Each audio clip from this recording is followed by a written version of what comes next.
අයිබෝන් දිය පුතේ අද අපි කතා කරන්නේ ප්‍රතිශත කියන පාඩම ගැන. හරි. මේ ප්‍රතිශත පාඩමේදී පළමුවෙන්ම අපි දැනගන්න ඕනේ ප්‍රතිශතයක් කියන්නේ මොකක්ද? ප්‍රතිශතයක් හැදෙන්නේ කොහොමද කියන ප්‍රතිශතයක් කියන්නේ මොකක්ද කියන එක සරලව පැහැදිලි කරගන්න අපි මෙන්න මේ උදාහරණ ලියාගමු. හරි. ලියන්න උදාහරණයක්. ලියන්න. මුළු ලකුණු 50න් ලබා දෙනු ලබන මුළු ලකුණු 50න් ලබා දෙනු ලබන ප්‍රශ්න පත්‍රයක් සඳහා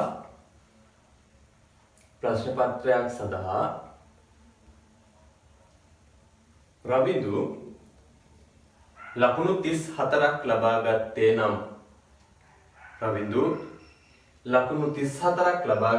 නම්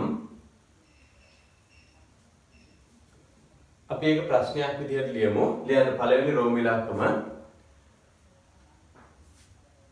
ඔහු ලබාගත් ලකුණු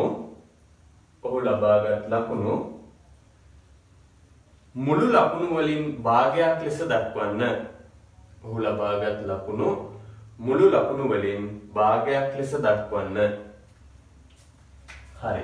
එහෙමනම් පළවෙනි ප්‍රශ්නේදී මම අහන්නේ මෙන්න මේ රවිදු කියන කෙනා මුළු ලකුණු 50න් ලබා දෙන ප්‍රශ්න පත්‍රයකට ලකුණු 34ක් අරගෙන තියෙනවා.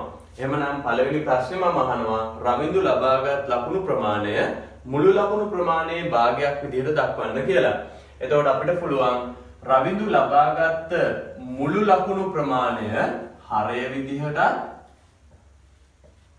රවිදුට ලබා ගන්න පුළුවන් වෙන්න තිබ්බ මුළු ලකුණු ප්‍රමාණය හරය විදිහට එයා ලබාගත් ලකුණු ප්‍රමාණය ලවයේ විදිහටත් දාලා අපිට මේක භාග සංඛ්‍යාවක් විදිහට ලියන්න පුළුවන්. එහෙමනම් රවිදුට මේ පේපර් එක ලියලා ගන්න තිබ්බ මුළු ලකුණු ප්‍රමාණය ලකුණු 50යි. හැබැයි එයාට ගන්න පුළුවන් උනේ ලකුණු 34යි. එහෙනම් ඔන්න අපි මේක ලියලා තියෙනවා මුළු ලකුණු ප්‍රමාණයේ භාගයක් විදිහට රවිදු ලබාගත් ලකුණු ප්‍රමාණය. එතකොට අපිට පුළුවන් මෙන්න මේකෙදි මුළු ලකුණු ප්‍රමාණය හරය විදිහටත් එයා ලබාගත් ලකුණු ප්‍රමාණය ලබේ විදිහටත් දාලා රවිදුගේ ලකුණු ප්‍රමාණය ඒ කියන්නේ මෙයා ගත්ත ලකුණු 34 මුළු ලකුණු ප්‍රමාණයෙන් භාගයක් විදිහට ලියලා පෙන්නන්න. හරි. දෙවෙනි ප්‍රශ්නේ මම අහනවා රවිදු ලබාගත් ලකුණු ප්‍රමාණය ලියන්න. දෙවෙනි ප්‍රශ්නේ රවිදු ලබාගත් ලකුණු ප්‍රමාණය මුළු ලකුණු ප්‍රමාණයේ ප්‍රතිශතයක් ලෙස දක්වන්න. මුළු ලකුණු ප්‍රමාණයේ ප්‍රතිශතයක් ලෙස දක්වන්න. හරි. මම ප්‍රශ්නට යන්න කලින් මුලින් කියලා ඉන්නම්. අපි ඕනෑම දෙයක ප්‍රතිශතයක් කියලා සලකන්නේ එහිදී සලකනු ලබන මුළු ප්‍රමාණය 100යි කියලා හිතන එක. එහෙමනම් අපි මේ උදාහරණයට අනුව මෙයාගේ දැනට අපි සලකලා තියෙන්නේ මුළු ලකුණු ප්‍රමාණය ලකුණු 50යි කියලා. හැබැයි ප්‍රතිශතයක් වෙන්න නම් මුළු ලකුණු ප්‍රමාණය 100ක් වෙලා තියෙන්න ඕනේ. එහෙමනම් අපි ගත්තොත් අපිට ලියන්න පුළුවන් 50න් 34ක් මුළු ලකුණු 50ක් ගන්න පුළුවන් තැනින් මෙයා ලකුණු 34ක් අරන් තිබ්බා. අපිට පුළුවන්කමක් තියෙනවා නම් මෙන්න මේ මුළු ලකුණු ප්‍රමාණය 100ක් කරගන්න අපිට පුළුවන් මේ රවිදු ලබාගත් ලකුණු ප්‍රමාණය ප්‍රතිශතයක් විදිහට දක්වන්න. එහෙමනම් අපි දන්නවා භාග සංඛ්‍යාවක හරයයි ලවයයි දෙන්නම එකම සංඛ්‍යාවකින් ගුණ කරලා තුල්්‍ය භාගයක් ගන්න පුළුවන්. අපි තුල්්‍ය භාගයක් ගන්න ඕනේ මෙන්න මේ මුළු ලකුණු ප්‍රමාණය 100ක් වෙන විදිහට. එහෙනම් මට පුළුවන් මේ 50න් 34යි කියන භාග සංඛ්‍යාවේ හරයත් මම දෙකෙන් ගුණ කරගන්නවා. මොකද අපිට මුළු ලකුණු ප්‍රමාණය 100යි කියලා આવොත් තමයි ඒක ප්‍රතිශතයක් විදිහට හම්බෙන්නේ. ලවයත් අපි දෙකෙන් ගුණ කරගන්නවා. එහෙමනම් අපිට එනවා 100න් 68ක් කියලා මෙන්න මේ රවිදු ලබාගත් ලකුණු ප්‍රමාණය. හරි. දැන් අපි භාග සංඛ්‍යාවක් විදිහට ලියලා තියෙනවා රවිදුගේ ලකුණු ප්‍රමාණය 100න් 68යි කියලා. එහෙමනම් අපිට මේක ප්‍රතිශතයක් විදිහට ලියන්න පුළුවන් 100ට 68ක් කියලා. හරි. ඔන්න ඕකට අපි කියනවා සරලව ප්‍රතිශතයක් කියලා. පැහැදිලි ඇති? එහෙමනම් ඕනෑම දෙයක සලකනු ලබන ඕනෑම දෙයක ප්‍රතිශතයක් කියලා කියන්නේ මුළු ප්‍රමාණය 100ක් කියලා සලකපුවාම එයා ලබාගත් ප්‍රමාණයට අපි කියනවා ප්‍රතිශතය කියලා. එහෙමනම් මෙන්න මෙතනදී මම ආපහු මේ උදාහරණ පැහැදිලි කිරීමක් කරන්නම්. මුළු ලකුණු කලින් දීලා තිබ්බේ ලකුණු 50න් 50න් 34ක් තමයි රවින්දු පේපර් එකට අරන් තිබ්බේ. හැබැයි අපි මේකට මුළු ලකුණු 50න් නොදී 100න් දුන්නා නම් රවින්දුට හම්බ වෙනවා ලකුණු 64ක්. මොකද මුළු ලකුණු 50 වගේ දෙගුණයක් තමයි 100යි කියලා කියන්නේ. එහෙනම් එයා ලබාගත් ලකුණු වගේ දෙගුණයක් තමයි එයාගේ ලකුණ වෙන්නේ. එතකොට අපිට කියන්න පුළුවන් මෙන්න මේ රවින්දුගේ ලබාගත් ලකුණු වල ප්‍රතිශතය 168යි කියලා. හරි. සරලව ඔන්න ඕකට තමයි අපේ ප්‍රතිශතයක් කියලා කියන්නේ. ඊළඟට අපි මතක් කරගන්න ඕනේ දැන් මේ 9 වසරේ 4 වෙනි පාඩමනේ අපේ. එහෙමනම් අපි මතක් කරගන්න ඕනේ අපි 7 8 දී ප්‍රතිශත පාඩමේදී පොඩි දේවල් අපි ඉගෙනගෙන තියෙනවා. ඒ දේවල් තමයි දීලා තියෙන ඕනෑම භාග සංඛ්‍යාවක් හරි දශම සංඛ්‍යාවක් හරි පූර්ණ සංඛ්‍යාවක් හරි කොහොමද අපි ප්‍රතිශතයක් කරන්නේ කියන එක. එහෙමනම් ලියා ගන්න මෙන්න මෙහෙම. පහත දී ඇති සංඛ්‍යාවන්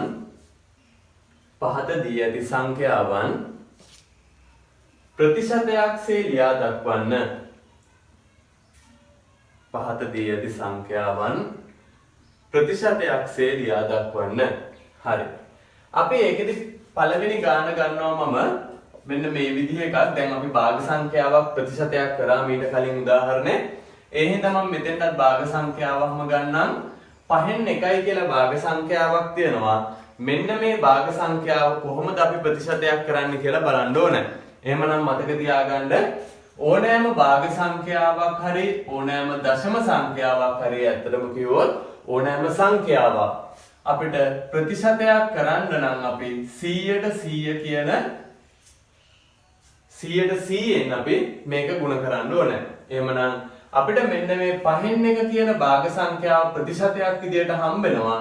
5ට 5 1යි 100ට 5 20ක් තියෙනවා. එහෙනම් 100ට 20ක් කියලා අපිට හම්බ වෙනවා 5න් 1 කියන එකේනා ප්‍රතිශතයක් කරපුවාම. හරි. ඒක මම ආපහු පැහැදිලි කිරීමක් කරන්නම්. බලන්න ලකුණු 5න් 1 ලකුණක් නම් අරන් තිබ්බේ. අපි කලින් කතා කරපු උදාහරණයට අනුව ලකුණු 5න් 1 ලකුණක් නම් මේ ළමයා අරන් තිබ්බේ. බලන්න ඕක 20ෙන් ගුණ කරන්න. 5 20ෙන් ගුණ කරපුවාම 100ක් වෙනවා. 1 20ෙන් ගුණ කරපුවාම 20ක් වෙනවා. එහෙනම් එයා 100කින් 20නේ අරන් තියෙන්නේ. අන්න ඒක අපිට ප්‍රතිශතයක් විදියට මෙහෙම ගන්න පුළුවන්. කොහොමද? අපි 100ට 100ෙන් ගුණ කරලා තමයි ප්‍රතිශතයක් කරන්නේ. එහෙනම් දෙවෙනි උදාහරණය අපි ගත්තොත් එහෙම මම මෙතෙන්ට මිශ්‍ර සංඛ්‍යාවක් ගන්නවා 1යි 4න් 1. 1යි 4න් 1 කියන මිශ්‍ර සංඛ්‍යාව අරගෙන මේක ප්‍රතිශතයක් කරද්දි මතක තියාගන්න මිශ්‍ර සංඛ්‍යාව අපි ඉස්සරෝම විෂම භාගයක් කරගත්තොත් අපිට මේ වැඩේ ලේසි. එහෙමනම් අපිට පුළුවන් මතක ඇති මිශ්‍ර සංඛ්‍යාවක් අපි විෂම භාගයක් කරද්දි මිශ්‍ර සංඛ්‍යාවේ තිබ්බ භාග කොටසේ හරයම ගන්නවා විෂම භාගයේ හරය විදිහට. ඊළඟට මෙන්න මේ හරයෙන් මේ පූර්ණ සංඛ්‍යාව ගුණ කරනවා. එහෙනම් 4 වරක් 1 4යි. ඒකට මේ ලවය එකතු කරලා අපිට මෙයාගේ ලවය විදිහට දාන්න පුළුවන්. එහෙනම් 4 වරක් 1 4යි. එකක් එකතු කරපුවාම 4යි 1යි 5යි කියලා අපිට භාග සංඛ්‍යාව හම්බ වෙනවා. එහෙනම් මේ භාග සංඛ්‍යාවත් අපි 100ට 100න් ගුණ කරපුවාම අපිට මේක ප්‍රතිශතයක් විදිහට හම්බ වෙනවා. බලන්න 4ට 4 ඒවා 1යි 100ට 4 ඒවා තියෙනවා 25ක්. එහෙනම් මේක 100ට 125යි කියලා අපිට ප්‍රතිශතයක් විදිහට හම්බ වෙනවා. ඊළඟට අපි දශම ගානක් සැලකුවොත් මම ගන්නවා 0.8 කියන දශම සංඛ්‍යාව. මේකත් අපි ප්‍රතිශතයක් කරද්දී අර විදිහම තමයි අපිට පුළුවන් මෙයාවත් 100ට 100න් ගුණ කරගන්න. එතකොට අපිට එනවා දශම සංඛ්‍යාවක් අපි මෙතන 0.8 කියන කෙනා දශම ස්ථානයේ මේ පැත්තට එනවා එක බිංදුවකට.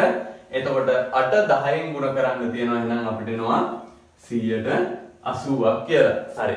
ඔය විදිහටම අපිට මේක පූර්ණ සංඛ්‍යාවක් වුණත් අපි උදාහරණයක් විදිහට 3යි කියලා ගමු.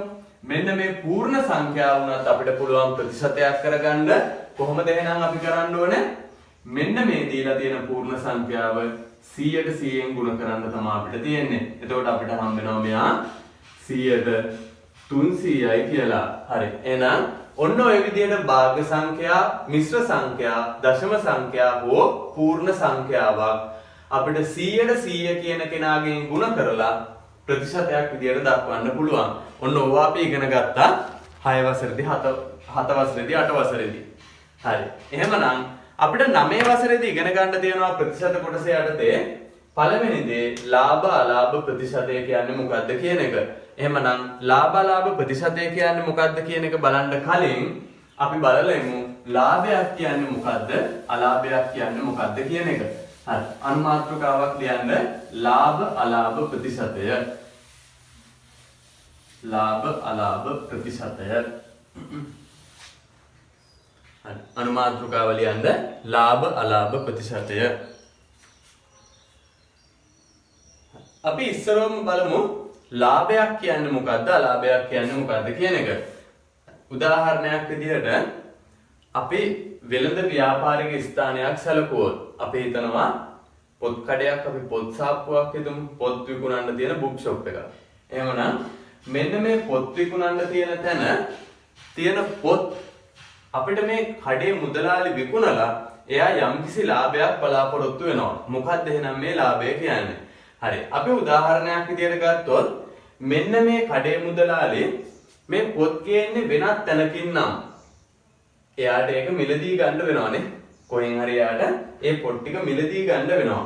එහෙමනම් මේ කඩේ මුදලාලි පොත් මිලදී ගත්ත මුදලට වඩා වැඩි මුදලකට එයා මිලදී ගත්ත මුදලට වඩා එයා කියන්නේ කවුද?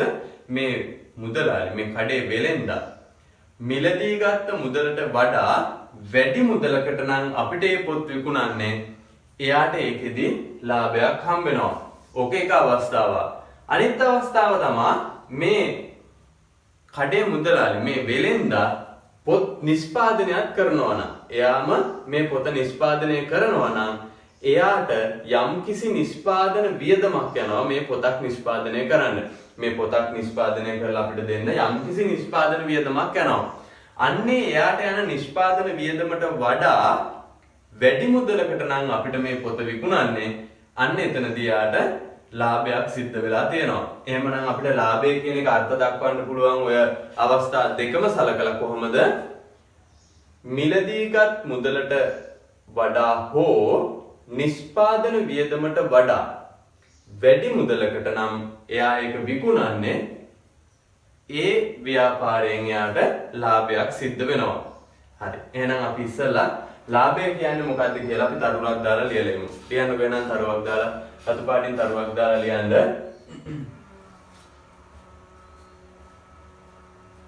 රතු පාටින් තරුවක් දාලා ලියන්න. යම්කිසි භාණ්ඩයක ගැනුම් මිල හෝ ගැනුම් මිල ඒ කියන්නේ අපි ආ මිලදී ගත්ත මිල ගැනුම් මිල හෝ නිෂ්පාදන වියදමට වඩා ගැනුම් මිල හෝ නිෂ්පාදන වියදමට වඩා වැඩි මුදලකට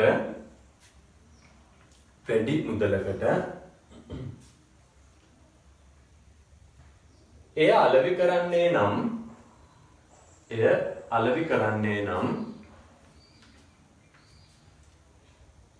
එහිදී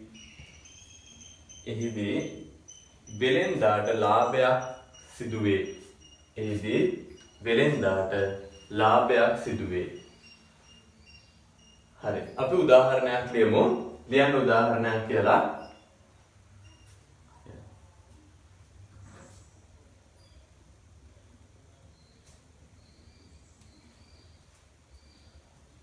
එක්තරා සෙරෙප්පු නිෂ්පාදකයෙකුට ලියන්න උදාහරණයක්. එක්තරා සෙරෙප්පු නිෂ්පාදකයෙකුට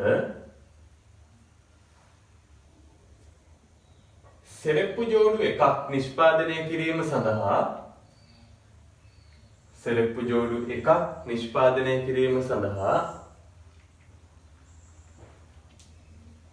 රුපියල් 220ක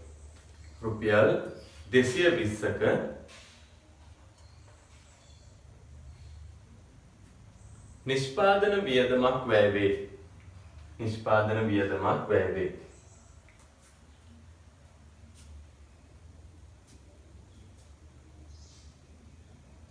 ඔහු එම සෙරෙප්පු ජෝඩුව රුපියල් 340කට විකුණුවේ නම් රුපියල් 340කට විකුණුවේ නම්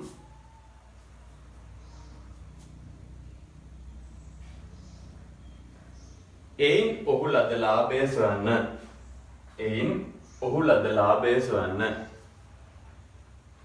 මෙයා ලදපු ලාභය අපිට හොයන්න පුළුවන්. ලාභය සමානයි. දැන් අපි දන්නවා මෙයා මේ භාණ්ඩය නිෂ්පාදනය කරන නිෂ්පාදකයා. එහෙමනම් මෙයා විකුණුම් මිලක් තියනවා යම්කිසි විකුණුම් මිල අඩු කරන්න ඕනේ අපි. එයාට ගිය නිෂ්පාදන වියදම. හරි. එහෙනම්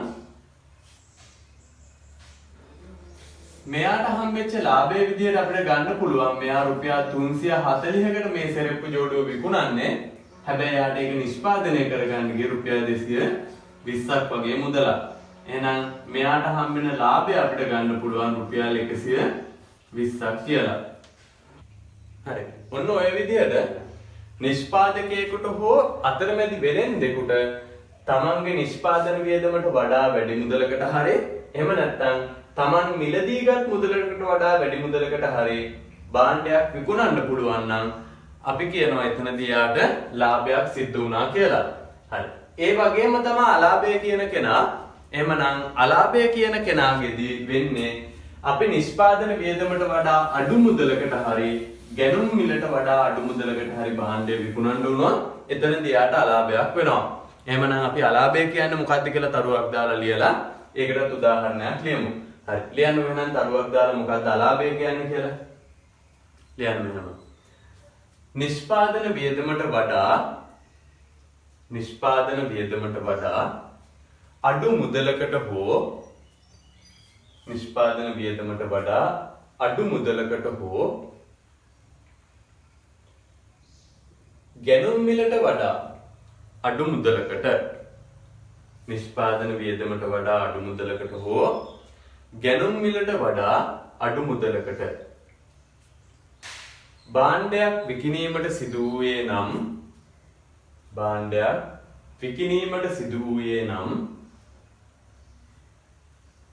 එහිදී අලාභයක් සිදුවේ. හරි. අපි එහෙනම් අලාභයට උදාහරණයක් ලියමු. ලියන උදාහරණයක් රුපියල් 6500කට මිලදී ගත්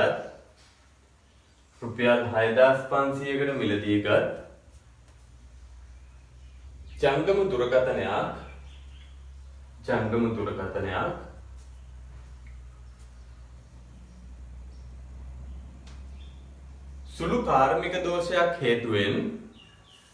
සුළු කාර්මික දෝෂයක් හේතුවෙන්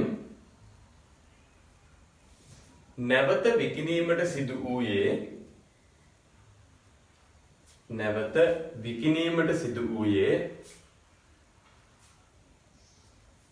රුපියල් 5800කට නම්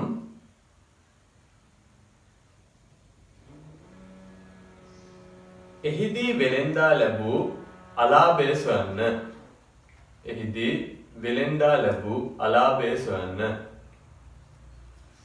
මේ උදාහරණයේදී එහෙනම් අපිට මෙයාට වෙච්ච අලාභය හොයන්න පුළුවන්.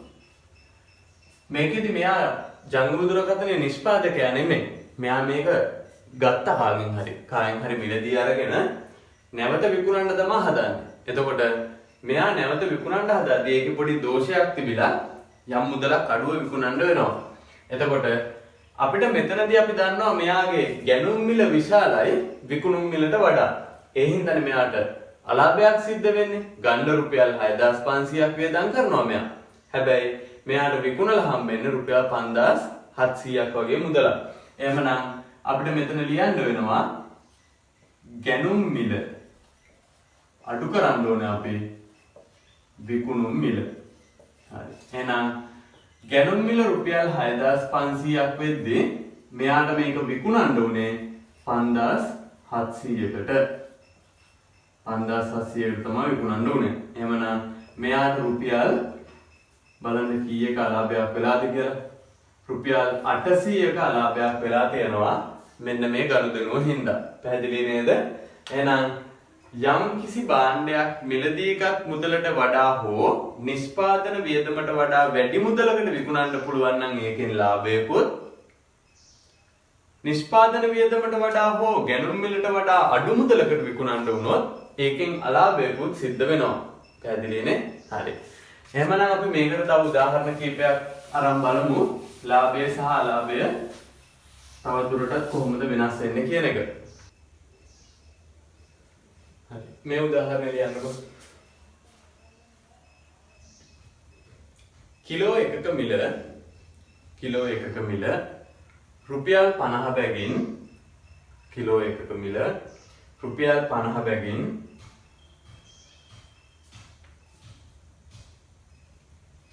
කිලෝ 80ක් වූ අඹ තොගයක්.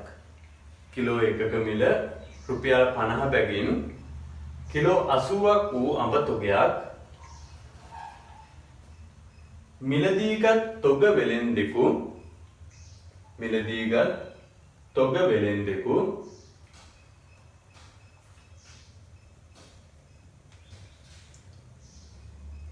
නරක් වීම හේතුවෙන්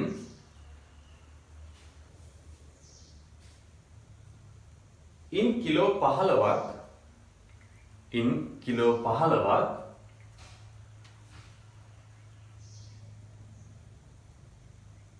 ඉවත් කරන ලදී.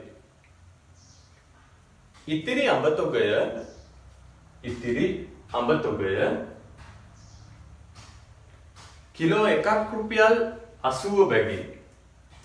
කිලෝ එකක් රුපියල් 80 බැගින්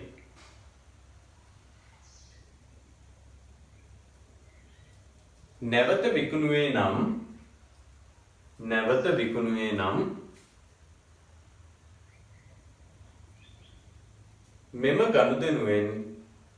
මෙම ගනුදෙනුවෙන්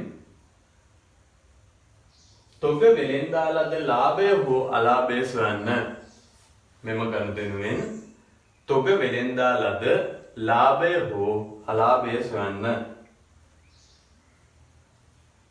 හරි. මම උදාහරණ දීලා තියෙන්නේ මෙන්න මෙහෙම ගානක්. මේ අඹ වෙළඳාමක් කරන තොග වෙළෙන්දෙක් ගිහිල්ලා රුපියල් 50 බැගින් කිලෝ එකක මිල රුපියල් 50 බැගින් කිලෝ 80ක අඹ තොගයක් මිලදී ගන්නවා. එහෙමනම් එයාට එන්නේ අඹ තොගේ මිලදී ගන්න යම් කිසි මුදලක් වියදම් කරන්න වෙනවා. ඒකට අපි කියනවා මොන මුදලද? ගැනුම් මිල. එහෙම නැත්නම් එයා ඒකේ ඇත්තටම අඹ නිෂ්පාදකයා නෙමෙයි. එයා අඹ ගත්ත කෙනා. ඒ හින්දා එයාට අපිට කියන්න වෙන්නේ ගැනුම් මිල කියලා තමයි. එහෙමනම් මෙයාට මෙන්න මේ අඹ තොගේ මිලදී ගන්න යම් කිසි මුදලක් වැය වෙනවා.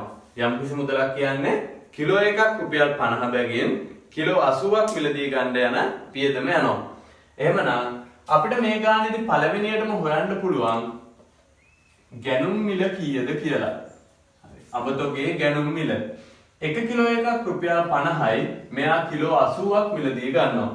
1 කිලෝ එකක් රුපියල් 50 බැගින් කිලෝ 80ක් මිලදී ගන්නවා. එහෙමනම් අපිට එනවා මෙයාට අඹ තොගේ මිලදී ගන්න රුපියල් 4000ක මුදලක් වැය වුණා කියන එක. ගැනුම් මිල රුපියල් 4000යි. මෙයා මේ අඹ තොගේම අරන් දෙන්නේ රුපියල් 4000කට. එහෙමනම් මෙයාට මේ වෙළඳාමෙන් ලාභයක් සිද්ධ වෙන්න නම් එයා මේ අඹ ටික රුපියල් 4000කට වඩා වැඩි මුදලකට විකුණන්න ඕනේ. එහෙම වුණොත් එයාට ඒ ව්‍යාපාරයෙන් ලාභයක් සිද්ධ වෙනවා. හැබැයි එයාට මොන හේතුවක් හරි උඩ මේ රුපියල් 4000කට වඩා අඩු මුදලකට නම් මේක විකුණන්න සිද්ධ වෙන්නේ. එතනදී එයාට අලාභයක් සිද්ධ වෙනවා. එහෙමනම් අපිට ගානේදී ඉස්සරහට කියනවා මොකද්ද? මේ සමහර ඒවා නරක් වෙලා තිබිලා තියෙනවා. මේ අඹ සමහර ඒවා නරක් වෙලා තිබිලා තියෙනවා.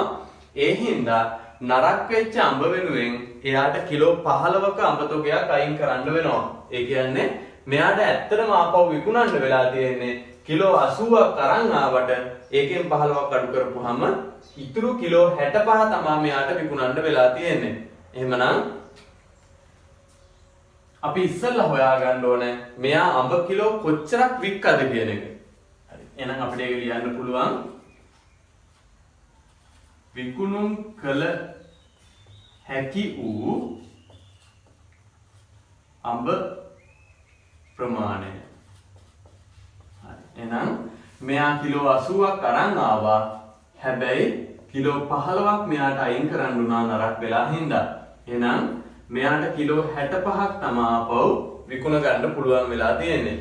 දැන් අපි දන්නවා මෙන්න මේ ඉතිරි වෙච්ච අඹ ප්‍රමාණය කිලෝ එකක් එයා රුපියල් 80 ගානේ තමයි විකුණලා තියෙන්නේ. එහෙමනම් අපිට දැන් හොයන්න පුළුවන් විකුණුම් මිල.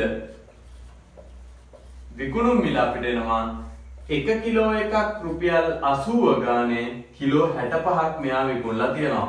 එහෙමනම් මෙයාට හම්බ වෙනවා විකුණුම් මිල 8 වරක් 5 40න් 4ක් ඉතුරුයි.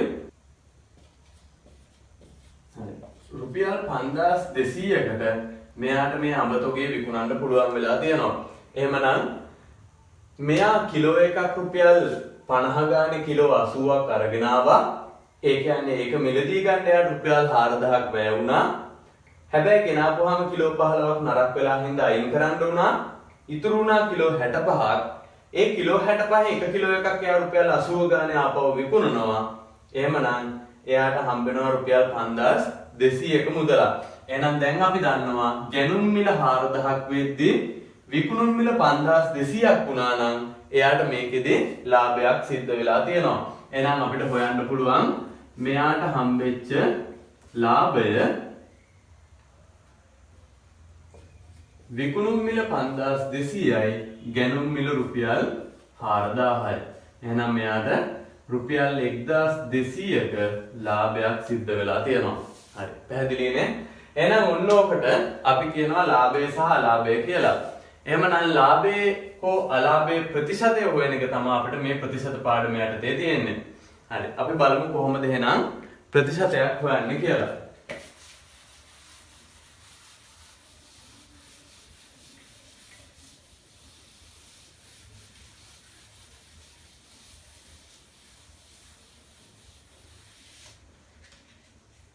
ලියන්න අනුමාත්‍රකාවක් ලාභ ප්‍රතිශතය. අපි අලාභ ප්‍රතිශතය ඊට පස්සේ කියමු. ලියන්න තව අනුමාත්‍රකාවක් ලාභ ප්‍රතිශතය. හරි. උදාහරණයක් ලියන්න මෙන්න මෙහෙම.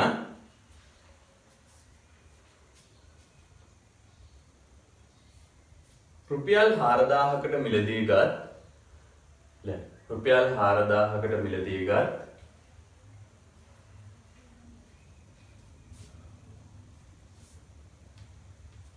බයිසිකලයක් රුපියල් 4000කට මිලදී ගත් බයිසිකලයක් රුපියල් 5300කට විකුණන ලදී. රුපියල් 5300කට විකුණන ලදී.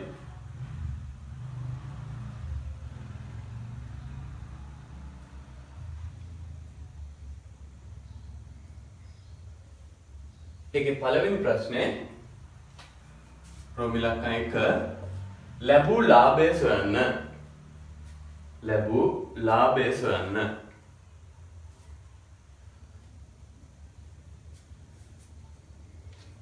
හරි. එහෙනම් අපිට ලාභය හොයන්න පුළුවන් මේ බයිසිකලේ ගන්නේ රුපියල් 4000කට හැබැයි විකුණන්නේ 5300කට.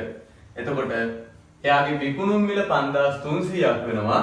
ගැනුම් මිල රුපියල් 4000ක් වෙනවා. එහෙනම් එයාට ලාභයේ විදිහට රුපියල් 1300ක් හම්බෙලා තියෙනවා. දැන් මේ 1300ක ලාභයක් හම්බෙන්නේ එයා රුපියල් 4000ක් වියදම් කරපු හින්දා. ඔන්න ඔතන අපි තේරුම් ගන්න ඕනේ.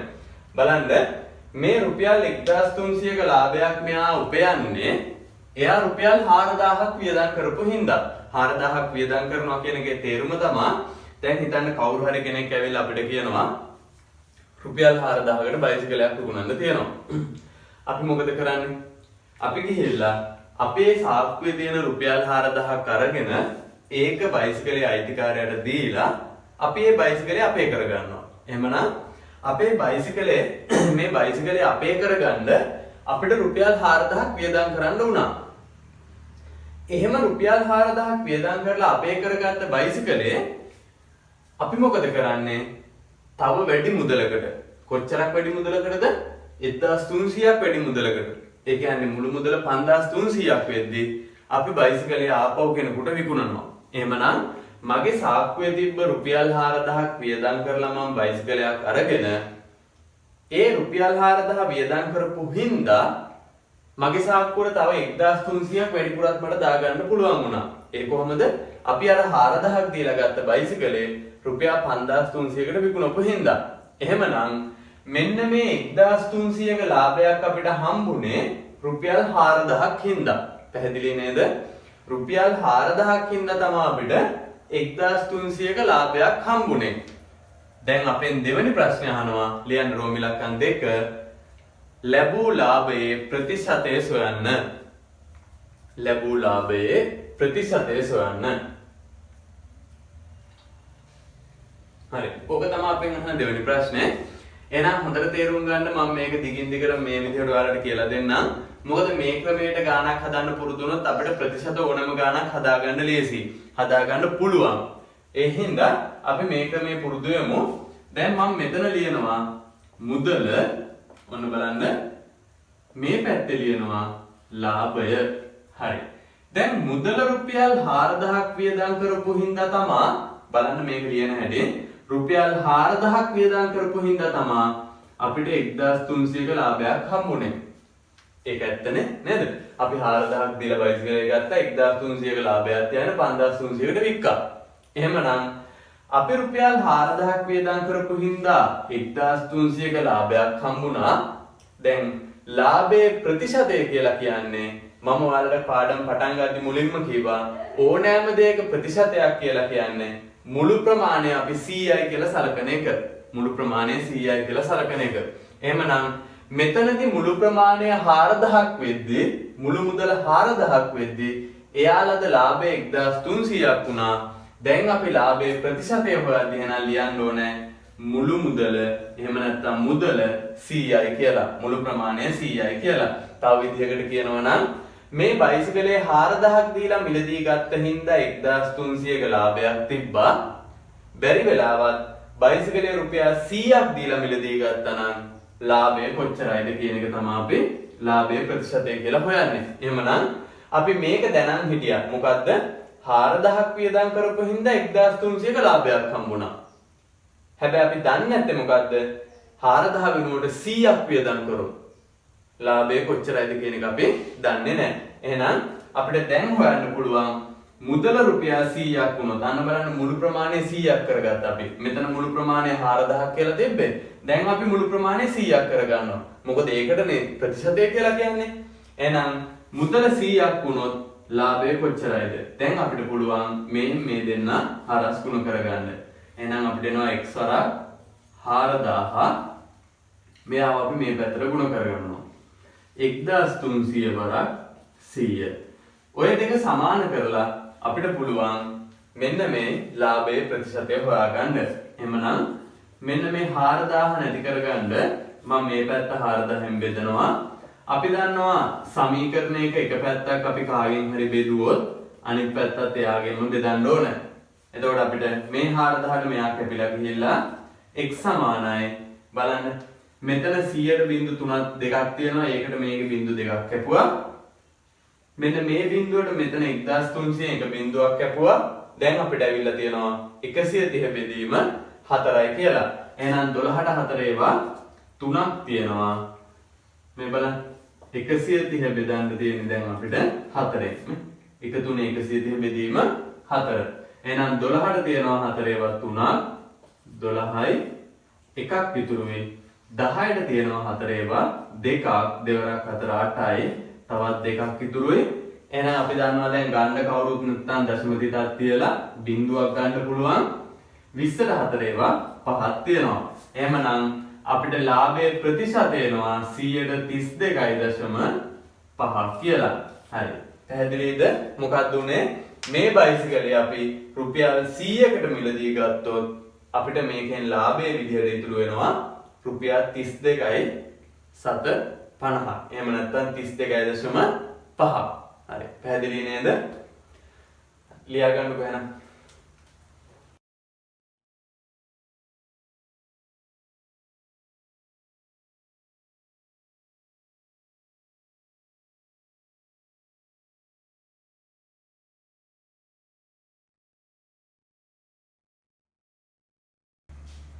හරි. මේ උදාහරණයේදී අපි කරේ මොකද්ද?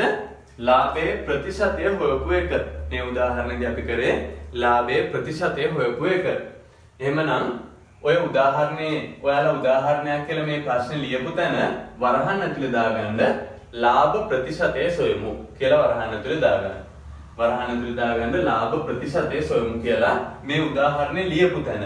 මේ උදාහරණ අපි මෙතනින් ලියවනේ. කොහොමද අපි ලියවේ? රුපියල් 4000කට මිලදී ගත් බයිසිකලයක් 5300කට විකුණුවා කියලා ලියවනේ. අන්න එතන වරහන් ඇතුලේ දාගන්න ලාභයේ ප්‍රතිශතය සොයමු. මොකද ඊළඟට අපිට ගාණක් දෙන්න පුළුවන් ලාභ ප්‍රතිශතය දීලා ඒකේ ලාභය හොයන්න කියලා දෙන්න පුළුවන්. අපි එහෙනම් ඊළඟට ඒ විදිහේ උදාහරණයක් ගැන බලමු. ලියන්න එහෙනම් ඊළඟ උදාහරණය මෙහෙම ලියන්නකෝ. ඊළඟ උදාහරණය දැන් ඒකෙදි මම දෙන්නේ ලාභ ප්‍රතිශතය දීලා ලාභ මුදල කොච්චරයිද කියලා තමයි අහන්නේ. ලාභය කොච්චරයිද කියලා අහන්නේ. ලියන්න එහෙනම් මෙහෙම 125ක ලාභයක් සහිතව 125ක ලාභයක් සහිතව ඊළඟ උදාහරණය 125ක ලාභයක් සහිතව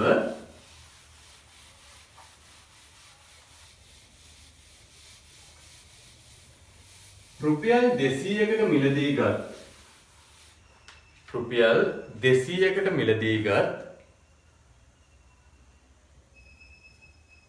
භාණ්ඩයක් රුපියල් 200කට මිලදී ගත් භාණ්ඩයක් විකිණිය යුතු මුදල සොයන්න. විකිණිය යුතු මුදල සොයන්න. හරි. මේක ආකාර දෙකක් තියෙනවා. මම ආකාර දෙකම කියලා දෙන්නම්. මේ දෙකම ලේසි. හරි. මේ තියෙන්නේ පළවෙනි ආකාරය. දැන් අපිට මොකක්ද කියන්නේ? අපිට කියනවා 125ක ලාභයක් තියාගන්න ඕනේ. 125ක ලාභයක් තියාගෙන අපි රුපියල් 200කට මිලදී ගත්ත භාණ්ඩයක් විකුණන්න ඕනේ කීයටද කියලා අහන්නේ. විකුණුම් මිල තමයි අපෙන් අහන්නේ. එහෙමනම් මේකේ ආකාර දෙකක් තියෙනවා හදන්න. පළවෙනි ආකාරය ගැන කිව්වොත් පළවෙනි ආකාරයේදී අපි කරන්නේ මෙයාට හම්බෙන ලාභය හොයලා ඉන්නවා. මෙයාට හම්බෙන ලාභය හොයලා ඒක අපේ භාණ්ඩේ ගැනුම් මිලට එකතු කරනවා. එහෙනම් අපිට විකුණුම් මිල හම්බෙනවනේ. එතකොට කීයටද විකුණන්න ඕනේ කියලා. එහෙමනම් අපිට පුළුවන් අර කලින් උදාහරණේ වගේම මුදල ලාභය කියලා ලියලා ලාභය හොයාගන්න. දැන් බලන්න 125ක ලාභයක් හම්බෙනවා කියන එකේ තේරුම අපි ඉස්සෙල්ලා දැනගෙන ඉන්න ඕන. මොකද්ද? 125ක ලාභයක් හම්බෙනවා කියන එකේ තේරුම තමයි අපි රුපියල් 100කට මිලදී ගත්ත භාණ්ඩයක් විකුණුවට පස්සේ අපිට 25ක ලාභයක් හම්බෙන්න ඕන. පැහැදිලිද? ඕකනේ 125ක ලාභයක් හම්බෙනවා කියන්නේ. මොකද්ද? ඔන්න ආයෙත් පැහැදිලි කරගන්න. අපි රුපියල් 100කට නම් භාණ්ඩය මිලදී ගත්තේ 125ක ලාභයක් තියාගෙන විකුණනවා කියන එකේ තේරුම තමයි අපිට රුපියල් 25ක් වැඩිපුර හම්බෙනවා කියන එක. රුපියල් 25ක් ලාභ විදිහට හම්බෙනවා කියන එක. එහෙමනම් අපි රුපියල් 100කට මිලදී ගත්ත භාණ්ඩයක් ලාභයේ රුපියල් 25ක් තියාගෙන විකුණනවා. මේක අපි ලියුවේ කොහොමද? අර ප්‍රතිශතය දීලා තිබ්බ අපිට දීලා තිබ්බ දත්තයෙන් ලියුවේ. හරි. එහෙනම් මොකද්ද දත්තේ දීලා තිබ්බේ? 125ක ලාභයක් තියනවා කියලා තමයි දත්තේ දීලා තිබ්බේ. මුදල රුපියල් 100ක් වුණා ලාභය 25යි කියලා අපි ලියවා. දැන් කියනවා මේ භාණ්ඩයේ ඇත්තටම වටිනාකම රුපියල් 200යි. මෙයා ගැනුම් මිල රුපියල් 200යි. මිලදී ගත්ත රුපියල් 200කට. එහෙමනම් එයාගේ ලාභය කොච්චරයිද? ඔන්න අපිට පුළුවන් ආයෙත් මේක හරස් ගුණිතේ දාලා මේ x හොයාගන්න. දැන් මේක හදන්න නැතුව කෙනෙකුට කියන්න පුළුවන් නේද? බලන්නකෝ. රුපියල් 100කට 25ක ලාභයක් නම් තියෙන්නේ 200කට ඉතින් රුපියල් 50ක ලාභයක් තියෙන්න බෑ. පැහැදිලි නේද? රුපියල් 100කට 25ක ලාභයක් නම් තියෙන්නේ තවත් 100කට 25ක් තියෙනවනේ. එතකොට 200ක් ගත්තොත් 50ක ලාභයක් තියෙන්න ඕනේ. එහෙමනම් අපි බලමු මේකෙන් අපිට ඒක හම්බ වෙනවද කියලා. x වරක් 100 සමානයි 200 වරක් 25. දැන් අපිට මේකෙත් අර විදිහටම පුළුවන් මේ සමීකරණ දෙපැත්තම 100ෙන් බෙදා ගන්න. එහෙනම් අපිට හම්බ වෙනවා මේ බලන්න බිංදු දෙකට බිංදු දෙක කපලා දැම්මා දෙවරක් 25 50යි. එහෙනම් රුපියල් 50ක ලාභයක් මෙයාට හම්බෙන්න ඕන 200ක භාණ්ඩයකින්. අපි අර හිතෙන් හදපු ගාන හරිනේ. හැබැයි දැන් අපේ ප්‍රශ්නේ අහන්නේ මේ භාණ්ඩයේ විකුණුම් මිල කීයද කියලා. 125ක ලාභයක් හම්බෙන විදිහට මේ භාණ්ඩේ විකුණන්න ඕන මුදල කීයද කියලා අහන්නේ. එහෙනම් අපිට ලියන්න පුළුවන් විකුණුම් මිල සමානයි එයා ගත්තේ රුපියල් 200කට එයාට ලාභය තියෙන්න ඕන 50ක්. ඇයි ලාභය 50ක් තියෙන්න ඕන? ලාභය 50ක් තිබ්බොත් තමයි 125ක ලාභයක් තියෙන්නේ. එයා අපේක්ෂා කරනවානේ 125ක ලාභය. එහෙනම් 200 භාණ්ඩයට රුපියල් 50ක් වැඩිපුර වික්කොත් තමයි එයාට 125ක ලාභයක් හම්බෙන්නේ. එහෙමනම් මේකේ විකුණුම් මිල අපිට එනවා රුපියල් 250ක් කියලා. හරි. එහෙනම් පළවෙනි ආකාරයේදී අපි මොකද්ද කරේ? ලාභය හොයලා ගැනුම් මිලට එකතු කරලා විකුණුම් මිල හෙව්වා. එහෙනම් දෙවෙනි ආකාරයේදී අපි කරන්න හදන්නේ එකපාරම අපේ විකුණුම් මිල හොයන එක. එකපාරම අපි විකුණුම් මිල හොයනවා. එහෙමනම් මෙන්න මෙතන අපි මුදලයි ලාභයයි කියලා ලියපු එක වෙනුවට දැන් මම ලියනවා මුදල විකුණුම් මිල. දැන් මම කෙලින්ම ලියවා මුදලයි ලාභය. මොකද අපිට ලාභය හොයලා ඉන්න ඕනේ නෑ. දැන් අපි දෙවෙනි ආකාරයේදී කරන්න හදන්නේ කෙලින්ම විකුණුම් මිල හොයන එක. එහෙමනම් අපි ප්‍රතිශතයෙන් ඔන්න මේක හොඳට තේරුම් ගන්න. මුදල රුපියල් 100ක් වෙන භාණ්ඩයකට අපිට දීලා තියෙනවා 25ක ලාභයක් තියෙන්න ඕනේ. 125ක ලාභයක් තියෙන්න ඕනේ කියලා දීලා තියෙනවා. එහෙමනම් රුපියල් 100ක මුදලක් වෙච්ච භාණ්ඩයක් අපි රුපියල් 125කට වික්කොත් තේරුම් ගන්න රුපියල් 100ක් වෙච්ච භාණ්ඩයක් 125කට වික්කොත් තමයි අපිට 125ක ලාභයක් තියෙන්නේ. එහෙම නේද? 100කට 25ක් ලාභ තියෙන්න බෑ. එහෙනම් 100 එකක් තව 25ක් වැඩි කරලානේ විකුණන්න ඕනේ. එහෙමනම් මුදල රුපියල් 100ක් වුණොත් විකුණුම් මිල 125ක් වෙන්න ඕනේ. එතකොට අර 100 අඩු වුණාම ලාභයේ විදිහට 25ක් තියෙනවා. එහෙමනම් අර 125ක ලාභයක් ඕනේ කියන එක හරිනේ. එහෙමනම් භාණ්ඩයේ මුදල 200ක් වුණොත් අපි කීයටද විකුණන්න ඕනේ? මම ඉතින්ට y කියලා දැම්මා. එහෙනම් අපිට පුළුවන් y ගුණ කිරීම 100 සමානයි 200 ගුණ කිරීම 125. එහෙනම් අපිට පුළුවන් දෙපැත්තම 100ෙන් බෙදලා y වලට උත්තරයක් හොයාගන්න. බලන්න. බිංදු දෙකට බිංදු දෙක කැපුණා. එහෙනම් y සමානයි රුපියල් දෙවරක් 125. අපිට කෙලින් වෙනවා රුපියල් 250යි කියලා. හරිනේ? 250කට වික්කොත් තමයි අපිට 125ක ලාභයක් තියෙන්නේ කියලා එනවා කෙලින්. හරි. එහෙමනම් ඔන්න ඔය කැමති ආකාරයකට ඔයාලට ගාන හදන්න පුළුවන්. දැන් පැහැදිලි නේද අපිට ලාභ ප්‍රතිශතය ආශ්‍රයෙන් ගණන් වර්ග දෙකක් එන්න පුළුවන්. මොකද්ද? අපි පළවෙනි උදාහරණය හදුවා ලාභ ප්‍රතිශතය හොයන්න කියලා දීලා තිබ්බා. ඊළඟට ලාභ ප්‍රතිශතය දීලා දැන් මේ හදුව ගන්න වගේ ලාභ ප්‍රතිශතය දීලා විකුණුම් මිල හොයන්න කියලා දෙන්න පුළුවන්. තවත් එක ආකාරයක් තියෙනවා. ඒ මොකද්ද? ලාභ ප්‍රතිශතයයි විකුණුම් මිලයි දීලා ගැනුම් මිල හරි නිෂ්පාදන මිල හරි හොයන්න කියලා දෙන්නත් පුළුවන්. අපි මේ භාණ්ඩේ ගත්තේ කීයටද? එතකොට අන්න ඒක කීයද කියලා අහන්නත් පුළුවන්. එහෙමනම් අපේ තුන්වෙනි උදාහරණය මේ ලාභ ප්‍රතිශතය ආශ්‍රයෙන් එන්න පුළුවන් විදිය ගණන් වල තුන්වෙනි උදාහරණය. ලියන්න එහෙනම් තුන්වෙනි උදාහරණය.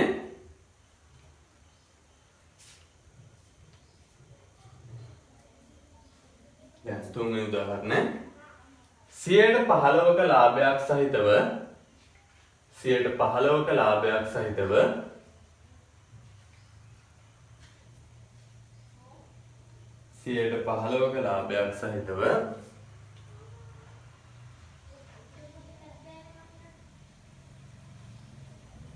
එක්තරා පොතක්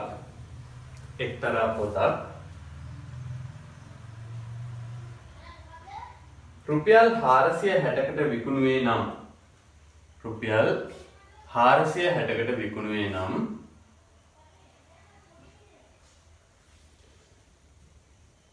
එහි නිෂ්පාදන වියදම සොයන්න.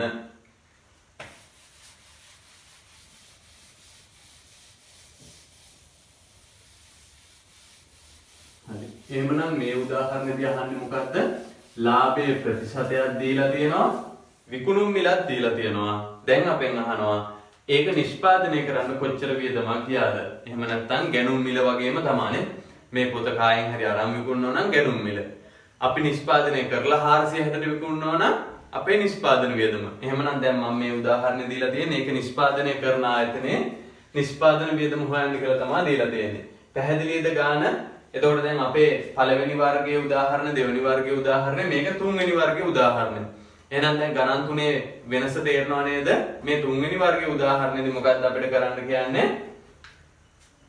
නිෂ්පාදන වියදම. එහෙම නැත්නම් ගැනුම් මිල හොයන්න කියනවා. හරි. එහෙනම් ඒකෙත් වරහන් ඇතුලේ දාගන්න. දැන් මේකෙදි හොයන්න කියන්නේ මොකද්ද? වරහන් ඇතුලේ දාගන්න. නිෂ්පාදන වියදම හෝ ගැනුම් මිල සෙවීම. උදාහරණයක් වරහන් ඇතුලේ දාගන්න. නිෂ්පාදන වියදම හෝ ගැනුම් මිල සෙවීම.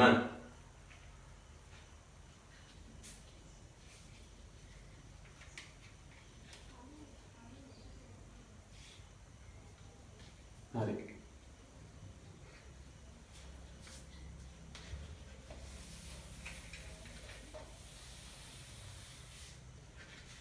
බලන්න එහෙනම් දැන් අපිට කියනවා 115ක ලාභයක් තියාගෙන මේ පොත විකුණන්නේ 460කට කියලා.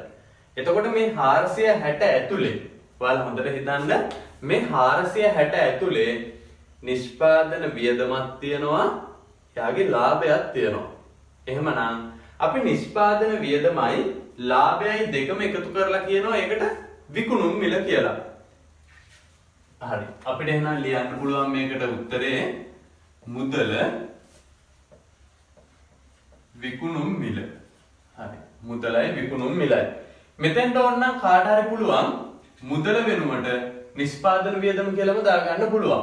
එහෙමනම් මුදල වෙනුවට මම වරහන් ඇතුලේ දාගන්නම් නිෂ්පාදන වියදම කියලාම දාගන්න පුළුවන්. නිෂ්පාදන වියදම කියලාම දාගන්නත් පුළුවන්. හරි. 115ක ලාභයක් තියාගන්නවා කියලා තමයි අපිට ප්‍රතිශතයේදී කියලා තියෙන්නේ. එහෙමනම් අපි හිතනවා පොත නිෂ්පාදනය කරන්න ගිය රුපියල් 100යි නම් එයාගේ විකුණුම් මිල කීයද? 15යි නෙමෙයි. 15යි කියන්නේ මොකද්ද? ලාභය. එහෙනම් විකුණුම් මිල 115ක් වෙනවා. පැහැදිලි නේද? පොත රුපියල් 100ක් නම් ගේ නිෂ්පාදනය කරන්න විකුණුම් මිල 115ක් වෙනවා. මම කොහොමද ඒක ලියුවේ? ප්‍රතිශතය ඇසුරෙන්. ප්‍රතිශතය අපිට දීලා තියෙනවානේ 115ක ලාභයක් තියා ගන්නවා කියලා. හරි. එහෙනම් මුදල රුපියල් 100ක් වෙද්දී 115කට මේක වික්කොත් 115ක ලාභයක් තියෙනවා.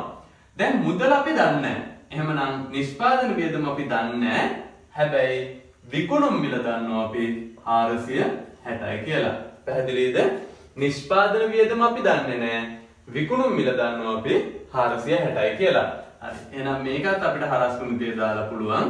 මේ A කියන නිෂ්පාදන වියදම හොයාගන්න. හරි. අපිට එනවා A වරක් 115 සමානයි 460 වරක් 100. දෙපැත්තම අපි මෙතනම 115 බෙදමු.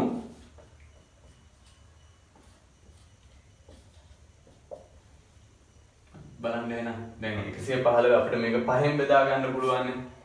10ට 5 වද 1යි 23යි කියලා බෙදුව හැකියි. මේක පහෙන් බෙදපුවාම 92යි කියලා එනවනේ. 45ට 9යි 10ට 2යි. හරි. පහෙන් බෙදුවා.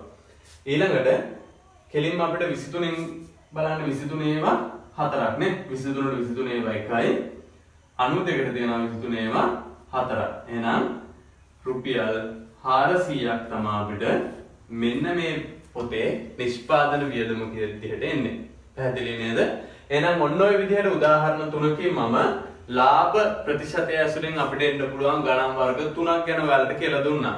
හරි. ඔය විදිහටම ඔය වර්ගයේම ඔය විදිහම ගණන් වර්ග තුනක් අපිට එන්න පුළුවන් අලාභ ප්‍රතිශතය ඇසුරෙන්. ලියන්න එහෙනම් අනුමාත්‍රිකාව අලාභ ප්‍රතිශතය. අනුමාත්‍රිකාව ලියන්න අලාභ ප්‍රතිශතය. උදාහරණයක් නිෂ්පාදන වියදම රුපියල් 50ක් වන නිෂ්පාදන වියදම රුපියල් 50ක් වන රස කැවිල්ලක් රුපියල් 50ක නිෂ්පාදන වියදමක් වන රස කැවිල්ලක් નિયમિત ස්කන්ධයට වඩා අඩුවීම හේතුවෙන් નિયમિત ස්කන්ධයට වඩා අඩුවීම හේතුවෙන්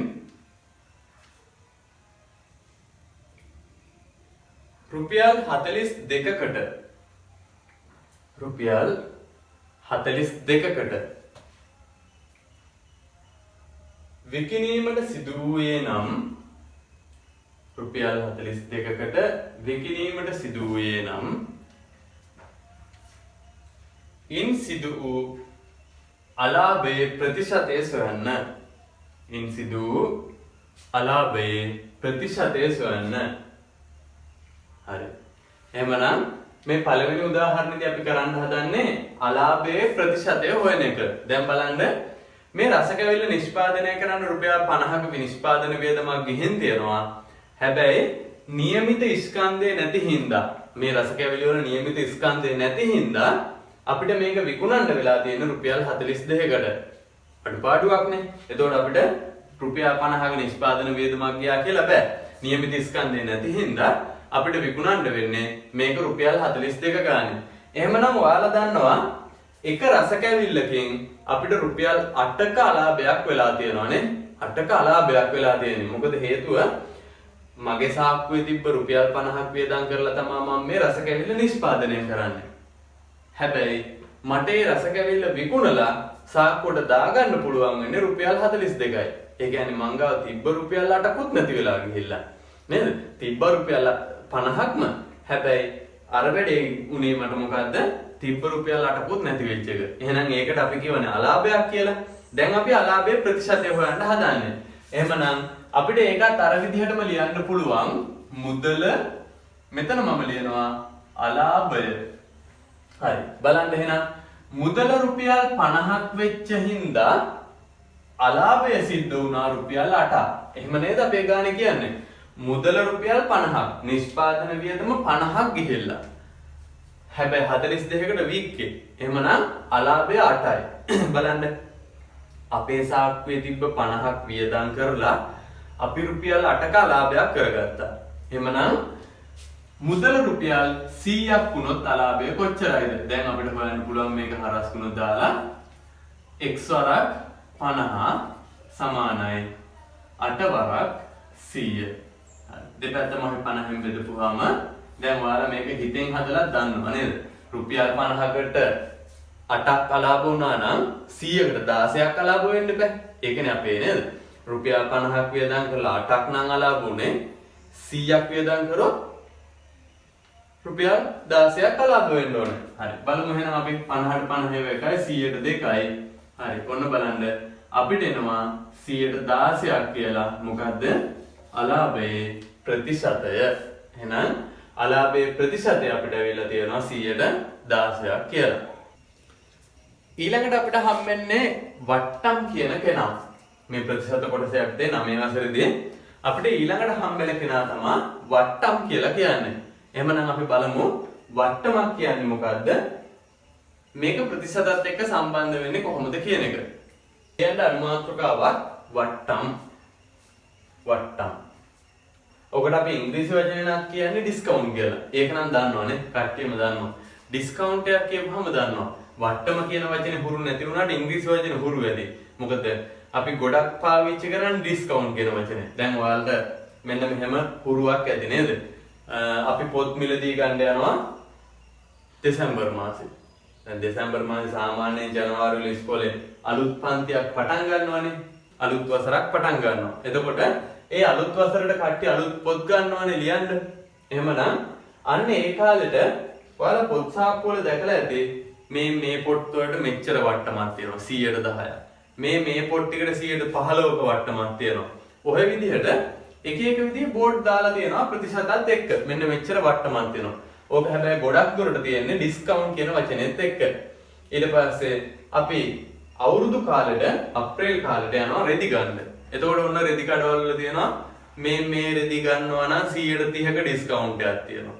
මෙන්න මේ රෙදි ගන්නවා නම් 105ක ඩිස්කවුන්ට් එකක් තියෙනවා. ඔය වගේ අපිට ප්‍රතිශතයත් එක්ක සම්බන්ධ කරපු වචනයක් තමයි මේ වට්ටම. එහෙම නැත්නම් ඩිස්කවුන්ට් කියලා කියන්නේ. එහෙමනම් මම වට්ටම හරි ඩිස්කවුන්ට් එක දැන් වට්ටම කියවත් එකයි ඩිස්කවුන්ට් කියවත් එකයි. හැබැයි අපි ඉංග්‍රීසි වචනේ ඩිස්කවුන්ට් කියලා කියන්නේ. මම ඒ හින්දා වට්ටම කියන වචනේ පාවිච්චි කරන්නම්. වට්ටම කියලා කියන එකේ සරල අදහස තමයි යම්කිසි භාණ්ඩයක විකුණුම් මිලක් ලකුණු කරලා තියෙනවා.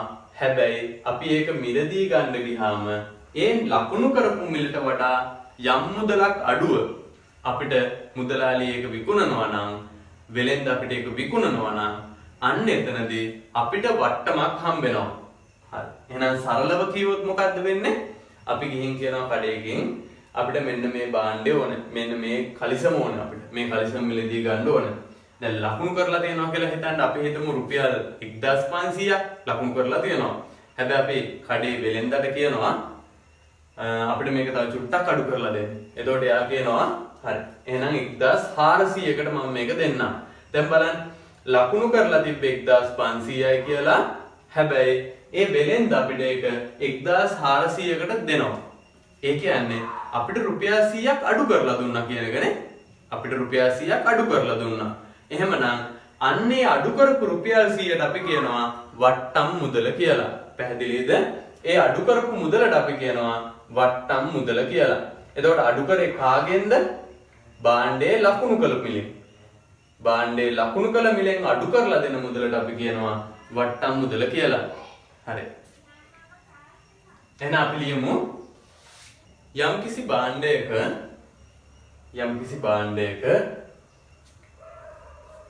ලකුණු කළ මිලට වඩා යම්කිසි භාණ්ඩයක ලකුණු කළ මිලට වඩා කිසියම් මුදලක් අඩු කර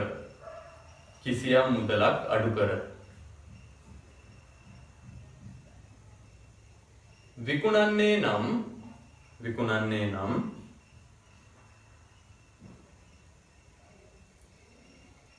එම අඩු කළ මුදල වට්ටම් මුදල ලෙස හඳුන්වයි. එම අඩු කළ මුදල වට්ටම් මුදල ලෙස හඳුන්වයි. හරි. අපි මේ වට්ටම් ප්‍රතිශතය ගැන කතා කරන්න කලින් මේකට උදාහරණ දෙකක් විතර ලියලා තේරුම් ගමු මොකද්ද වට්ටම කියන එක තවදුරටත්. එහෙනම් ලියන්න අපේ පළවෙනි උදාහරණය. අපි අර කියපු උදාහරණෙම ලියමු. රුපියල් 1500ක් ලෙස මිල ලකුණු කර ඇති. රුපියල් 1500ක් ලෙස මිල ලකුණු කර ඇති කලිසමක්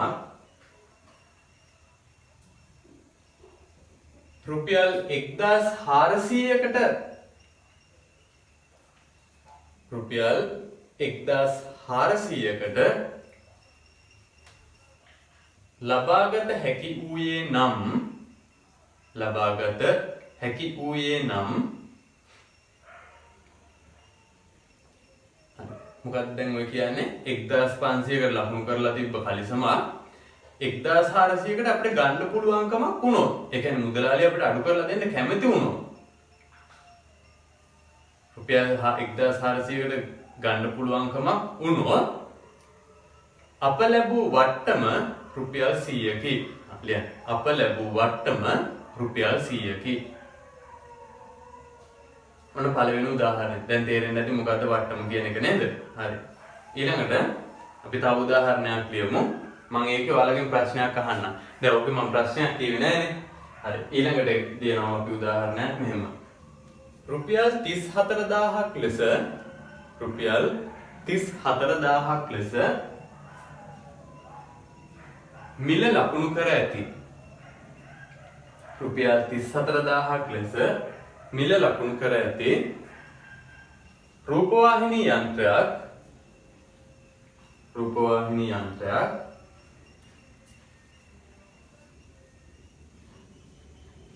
රුපියල් 30000කට මිලදී ගත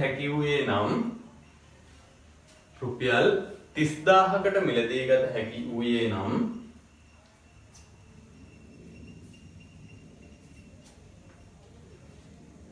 එහිදී ලද වට්ටම් මුදල සොයන්න. එහිදී ලද වට්ටම් මුදල සොයන්න. හරි. එහෙමනම් අපිට වට්ටම් මුදල හොයන්න පුළුවන්. මේකේ ලකුණු කරලා තිබ්බේ රුපියල් 34000ක් කියලා. හැබැයි අපි මිලදී ගත්තේ රුපියල් 30000කට. එහෙමනම් මම මෙතන ලියනවා ලකුණු කළ මිල.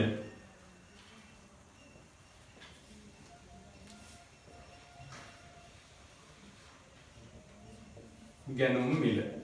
හරි. ලකුණු කරලා තිබ්බේ රුපියල් 34000ක් කියලා. හැබැයි අපි මේක ගත්තේ රුපියල් 30000කට. එහෙමනම් අපිට වට්ටමක් විදිහට රුපියල් 4000ක් හම්බෙලා තියෙනවා. බලන්න 4000ක් අඩුවනේ හම්බෙලා තියෙන්නේ. එහෙමනම් අපි ඔකට කියනවා වට්ටම් මුදල කියලා. හරි. පැහැදිලිද නේද? එහෙමනම් අපි වට්ටම් ප්‍රතිශතය ඇසුරෙන් ගණන් දෙයක් හදමු. මොකද වට්ටම් ප්‍රතිශතය හොයන්න කියලා ගානක් දෙන්නත් පුළුවන්. වට්ටම් ප්‍රතිශතය දීලා විකුණුම් මිල අහන්නත් පුළුවන්. ඒ වගේම අනිත් පැත්ත ඔකේ අහන්නත් පුළුවන්. ලකුණු කළ මිල අහන්නත් පුළුවන්. අපි උදාහරණ දෙකක් වගේ කරමු මේකට.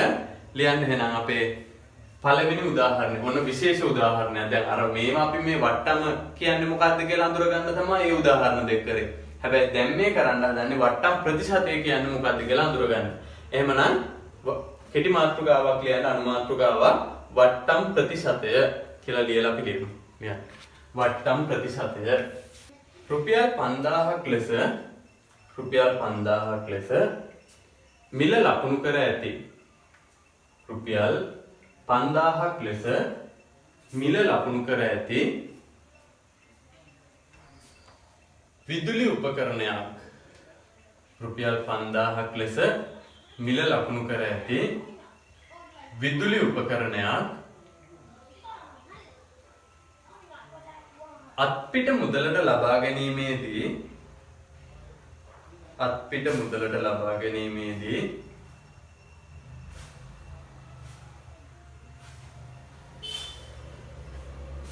සියයට 20ක වට්ටමක් හිමි වේ. 20ක වට්ටමක් හිමි වේ. ඕකේ මම අහන පළවෙනි ප්‍රශ්නේ වට්ටම් මුදල සොයන්න. ප්‍රමිලක්ක 1 වට්ටම් මුදල සොයන්න. හරි. එහෙමනම් දැන් අපිට කියලා තියෙන්නේ රුපියල් 5000ක් කියලා මිල ලකුණු කරපු භාණ්ඩයක්. මේ භාණ්ඩේ මිල ලකුණු කරලා තියෙන්නේ රුපියල් 5000ක් කියලා. මේක මිලදී ගද්දි 120ක වට්ටමක් හම්බ වෙනවලු. පළවෙනි ප්‍රශ්නේ මම අහනවා වට්ටම් මුදල කීයද කියලා. එහෙමනම් අපිට මෙතන ලියන්න පුළුවන් ලකුණු කළ මිල.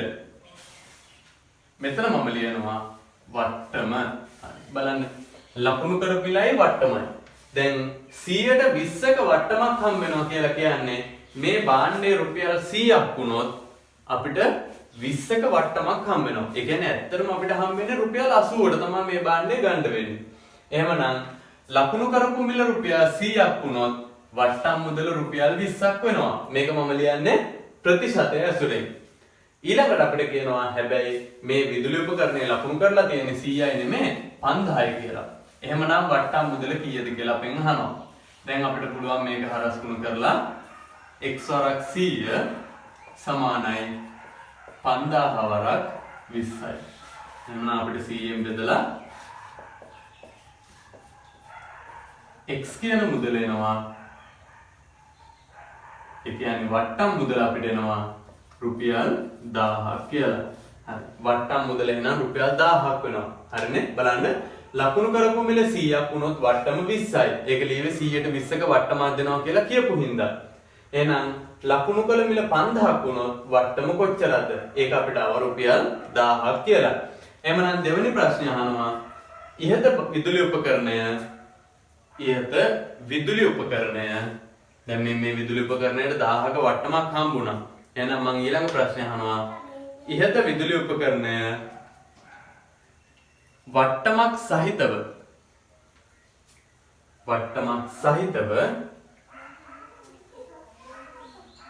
මිලදී ගත හැකි මුදල සොයන්න. වට්ටමක් සහිතව මිලදී ගත හැකි මුදල සොයන්න. හරි. ඒ කියන්නේ ගැනුම් මිල.